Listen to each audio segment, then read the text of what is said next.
Senator Robin Padilla o Robin Hood Padilla. Nako, galit na. Mayroon ng dyan sa Senate Committee hearing tungkol po dyan sa investigasyon sa matinding pagmamaltrato sa isang kasambahay na si LB Vergara ng kanyang mga amo. Nagresulta ito sa bahagyang pagkabulag, naku po, ni Vergara at iba pang mga pinsala. Inulat na hindi pinansin ni Patal. Si Patal po ay isang barangay chairman. Barangay chairman Jimmy Patal. Hindi pinansin ni Patal ang mga pahayag ni Vergara nang humingi ito ng tulong sa barangay hall.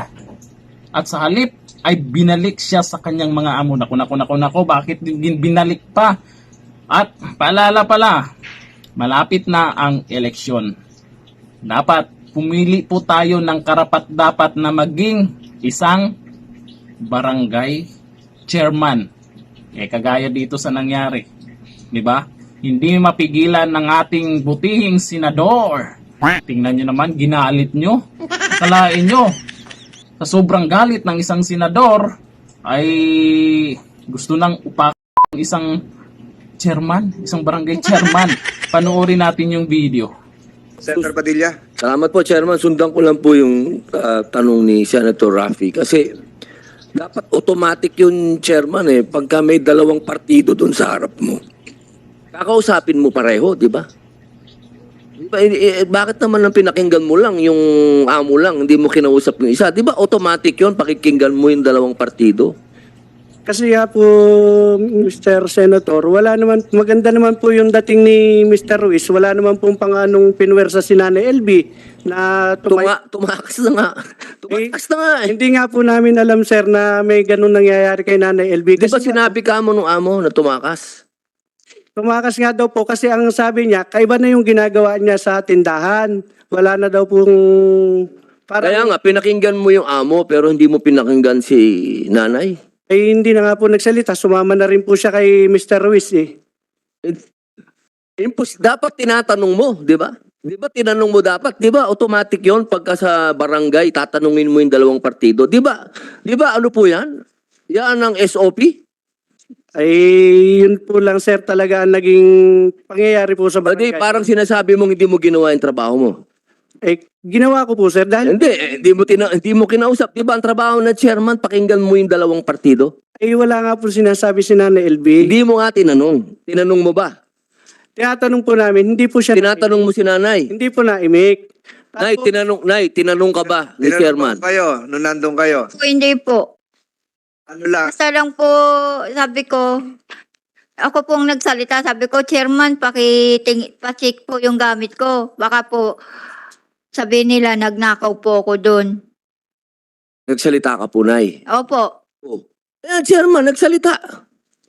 Madami po kami doon, Senator, kaya po alam po ng lahat na hindi po naimik po si Nanay LB. Bakit pa siya tumakas? Kung hindi naman siya iimik, nandun na siya. Hindi nga po namin, sir, alam na yan ay katulong ni Sir Jerry.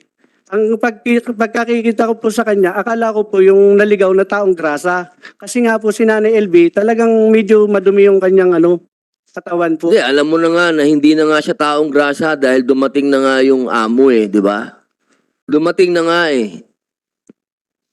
Ang ano dito, chairman, hindi mo ginawa yung trabaho mo. Dapat kasi, tinanong mo din siya kung ano po ba ang sitwasyon, ba't kayo nandito sa barangay. Natural yun yun ang una mo dapat ginawa, chairman. Huwag mo akong ganun-ganun na sa tenga, kita, maniwala ka sa akin.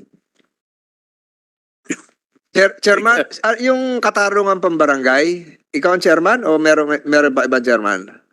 Ako po. Ayun. Saka po yung mga... Lahat naman yan, meron logbook di ba? Nire-register nyo. Kung may magre-reklamo. Meron ba ho tayong record sa inyong barangay na pumunta si Manang LB nung ganitong panahon, ganitong oras, at ano yung inyong naging aksyon? Meron? Wala po. Dahil Wala. po nga, madali lang po si Nanay Hindi, LB. kahit pumasyal doon, kinuha nung kanyang amo, dapat naka-logbook yun Diba? Katungkulan nyo ng barangay captain na ilagbook kung ano yung naging aksyon.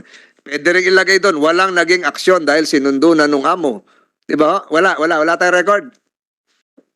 Sa pagkatanda ko po, wala po. Ayun. Pero katungkulan mo dapat gumawa ng record. Barangay secretary, tiningnan ni barangay health worker, may barangay social welfare officer, di ba? Yung marami kayo kamo doon, di ba? So wala tayong papel kung ano man. Wala po. Pero nag-seminar tayo niyan. Nakakalungkot yan. Senator Estrada, Gaano ko nakatagal, Kapitan? Isang first term po ngayon, Senator. So tatakbo ka. Susunod. May plano pa po. Ano na? Tatakbo. Huwag niyo iboto to. Hindi ka naman nanalo. May plano kang tumakbo ulit. Meron po. Okay. Bakit? Talo ko na. Bakit ang tawag mo kay Jerry, sir? Ay, yun lang po ang tawag na, Sir Jerry, dahil yung po ang... Matagal mo na kilala. Hindi po. Hindi, yun po, kilala po namin na may tindahan siya. Kaya nga, bakit sir? Di ba dapat Jerry lang o ano? Bakit may sir?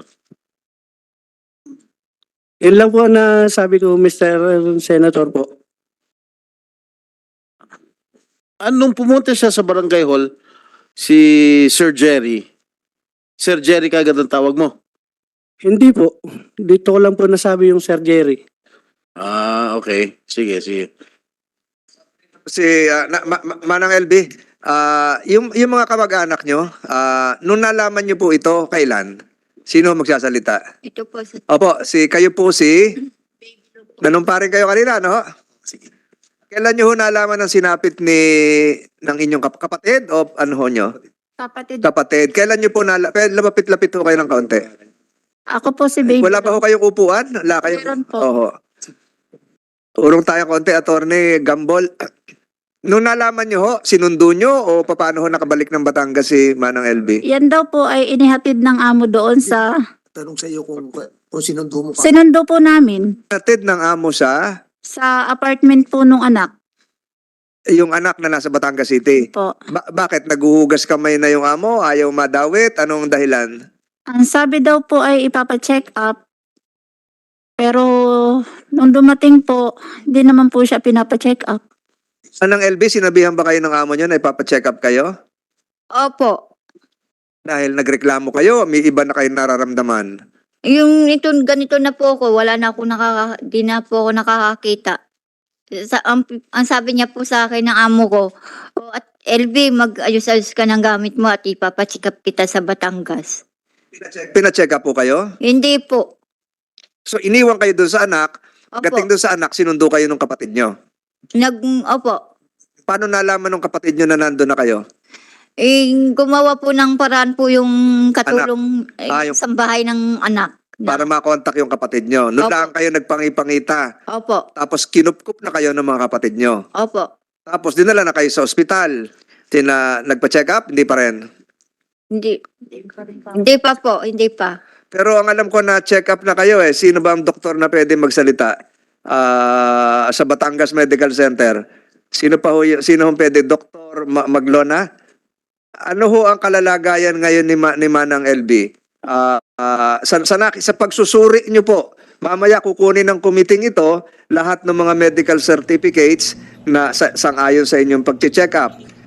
Ako, lagot talaga si chairman dito. At paalala po ulit, malapit na po ang eleksyon, ang barangay eleksyon. Iboto po ang nararapat. Hanggang dito na lang. Thank you. Bye-bye.